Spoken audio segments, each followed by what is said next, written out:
शरद पवारांनी गद्दारी करणाऱ्या शिंदेचा सन्मान करायला नको होता, कार्यक्रमात जायला टाळायला पाहिजे होतं असं संजय राऊत म्हणाले. त्यांच्या वक्तव्याकडे कसं बघतात? अरे पिशा म्हणाव, गद्दारी गद्दारी. अरे तुला आता लोकांनी दाखवलं की रे कोण गद्दार आहे तर कोण नाही. गद्दार जर असते तर 60 आमदार निवडून आले असते का? खरी गद्दारी तुम्ही केली. आणि शरद पवार साहेबाला आता हे लेट समजलं आणि शरद पवार साहेबांनी चांगल्या माणसाच्या पाठीवरती थाप दिली. तुमच्या तर थोतरीत हाणाय पाहिजेत अशी परिस्थिती तुम्हाला सांगतो.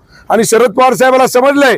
आज मला तरी वाटतंय की महाराष्ट्रामध्ये बाळासाहेब ठाकरे एकमेव जे महाराष्ट्राचं नाव ज्यांनी गाजवलं आणि संयमी राजकारणी, जर नाव कोणाचा चेहरा महाराष्ट्रामध्ये जर येत असेल धुरंदाज राजकारणी, तर तो मला वाटते शरदचंद्रजी पवार साहेबाचा येतो.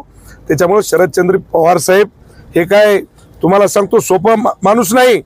एक नेता म्हणजे जसं बाळासाहेब ठाकरेंनी एक शिवसेना नावाचं रोपटं छोटंसं रोपटं लावलं आणि आज संपूर्ण म्हणजे महाराष्ट्रात नव्हे भारतामध्ये नव्हे तर संपूर्ण जगामध्ये नाव गाजतंय.